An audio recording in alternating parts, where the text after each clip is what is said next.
Konnichiwa and welcome everybody back to Chrono Reviews, and it's time for another action attack dinosaur, and this time it's the Stegosaurus from Mattel. It was a little while since my last Jurassic review, or review in general, but I haven't had any new stuff coming in because I'm waiting for wave 2 of most of the Mattel stuff, except for this Stego and the Triceratops that I'm still yet to find. I'm sort of wanting to find them in store because a friend of mine, the guy I did the Hasbro review with, J-Rex, he found the trike in his local toy store, so I'm having my eyes open for it to pop up there too.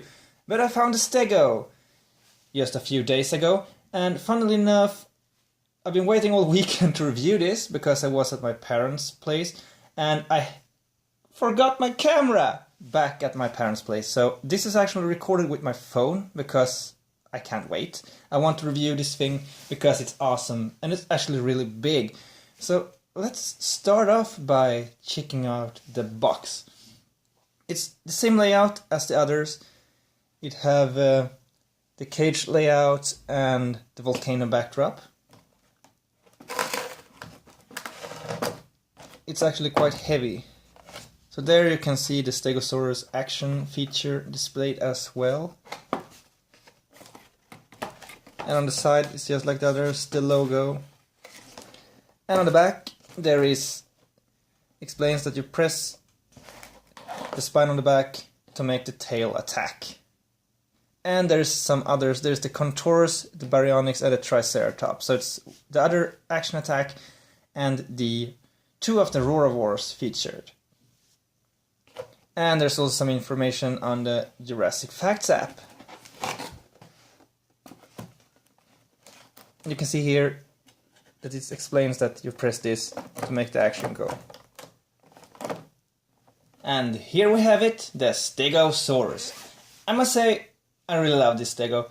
My only gripe with it at first is the color being more toned down, bright turquoise-ish green, rather than the mossy, darker green seen in Jurassic World and the Lost World.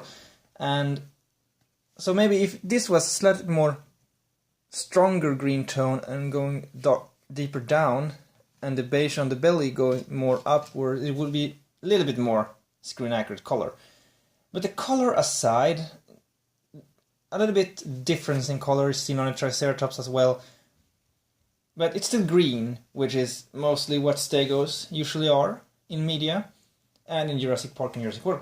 And seeing this, the sculpture is amazingly accurate. I mean, it's really, really close to what we see in Jurassic World.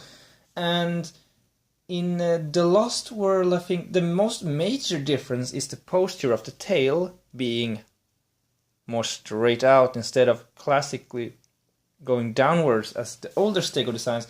I'm not sure why they chose to redesign this in Jurassic World, but it's fine. It's a classic Stego. And the studio maquette for the Lost World actually have the tail downwards like this, so it's not that big a deal. But if Mattel was to do a repose of the tail and a repaint as a legacy collection Stego for the Lost World, I would buy that too. Because this Stego is great looking. So let's take a closer look at the details at first. So it's a greenish color, which is quite nice. It's not bad, it's just that it didn't click at first. But holding it in hand, just like with the others, I love it a lot more. And I think it's about damn time I start collecting some herbivores. I've been buying like crazy on the carnivores. So the only sort of herbivore I had is the Gallimimus, which is still uncertain if it's a herbivore or omnivore. So here we have the Stego. The good part about picking this one up in store was that the other one they had, the eye was a little bit misplaced, so I picked the one with the best eyes.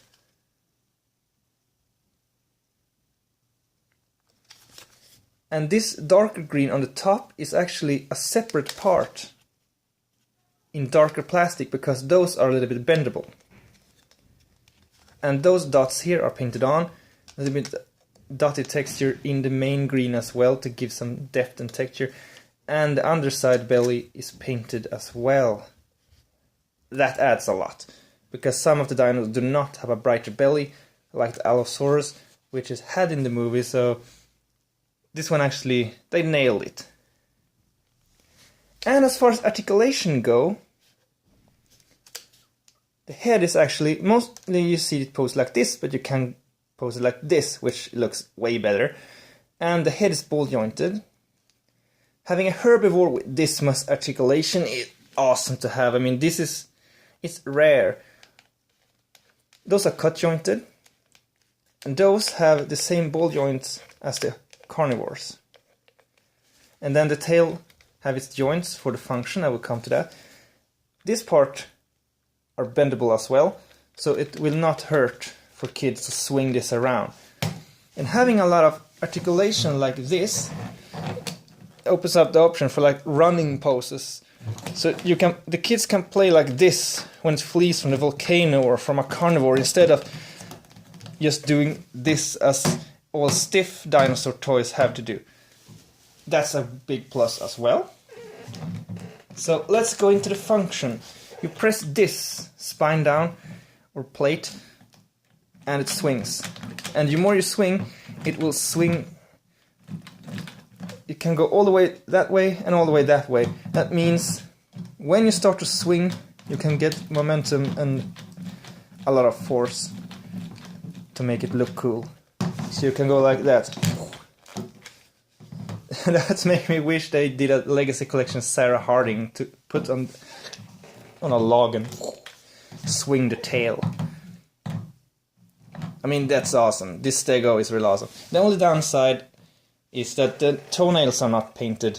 On the carnivores, the fingernails are not, but the toenails are. But on the herbivores, they seem to pick another color like here instead of here. And before I forget it, here is the Jurassic Facts app.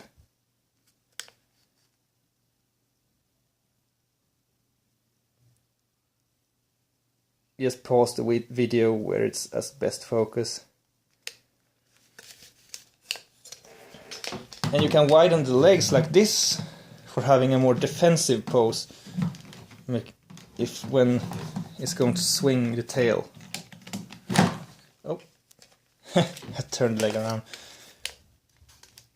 But this one is slightly bendable. Not as bendable as those, but slightly bendable, so it will not break if the kids use it extensively like this. Alright, let's go into some size comparing. This one is actually pretty big. I didn't expect it to be the same size as the Kenner Stegosaurus. This is the sort of green I'm talking about. The only thing about this Stego is that the neck is a little bit too long and too much upwards. Otherwise this Stego is pretty nice for being a design made without having a movie counterpart from the first movie. And I must say, this one actually have more mass, and I like that.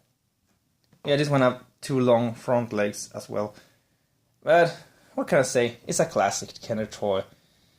And this one do not have the beak. The fun part is, in Fallen Kingdom, there is actually one scene, I'm not going to spoil the scene itself, but one scene with an animatronic Stego, it does not have the beak. It looked like this. But all the CGI Stegos in Jurassic World, in both movies I think, have the beak like this. And the beak is quite rare on toys, and they nailed it on this one.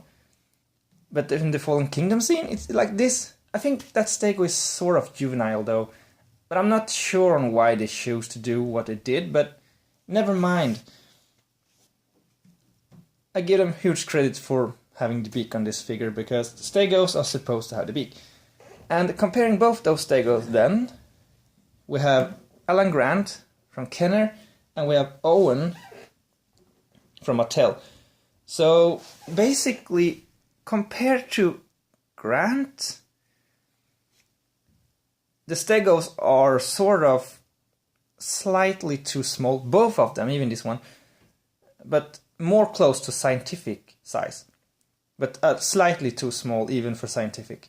But compared to Owen, I think they are slightly bigger, or maybe quite spot on to scientific size. But the Stegos in the Lost World were quite big as far as I know, so maybe they are slightly too small for the Lost World, but they scale really well. Both of those Stegos scale really well with the Mattel humans. And moving on, we also have... The plastic is very similar to the Dilophosaurus, but the Dilophosaurus have slightly more green tint, and the Stego have a slightly more blue tint. I actually wish the Stego was this color, but a little bit darker. That would be a really good The Lost World looking color scheme. And then we have blue. Looks quite good together. And then we have the Carnotaurus. The Carnotaurus is a lot taller. But the Stego have more body mass. And this is a massive Stego. I sort of wish the Triceratops was an action attack and not a Roravore to give the trike more size. But both of those look great together, and I bet the Suchomimus will look great as well. I've seen pictures of it in hand now. People have actually got the hands on it now. And the blue are a little bit less striking, a little bit more toned down. And the yellow stripes on it are a little bit more mustard colored instead of bright yellow. So I like it more now, and I'm sort of considering getting it now because it looks better than expected. Well, those two look good together, and now we have for a classic thing. Allosaurus versus Stegosaurus is a classic scenario for any dinosaur fan. So this is how it looks together with a Roravore. You can go like and play with them together, reenacting a famous situation in dinosaur history with Allosaurus and Stegosaurus, both with movie canon dinos. That's great. Still love that they incorporated Allosaurus in Fallen Kingdom. And last, we need to move the camera back a bit and compare it to the T-Rex. And I think this is pretty much how they stack up in size when seeing it from The Lost World. So, no complaints there. I think this Stego, they nailed it. They did a really good job on the Stego. Both in sizing and sculpture, especially the sculpture. I've seen repaints of the Stego and it looks totally mind-blowing with the more movie canon color of green, and it's amazing. To have such an articulated herbivore is great. This one lands on top of my favorite immediately because what's not to love? The herbivores needs love, and giving them articulation and cool action features, it's a great idea. And what can I say? I recommend this Stego. So until next time, I hope you consider getting one of those, because I do think it's worth it. If there's one herbivore or two herbivores you want from this line, it's this one and probably the Triceratops. So until next time, take care and sayonara.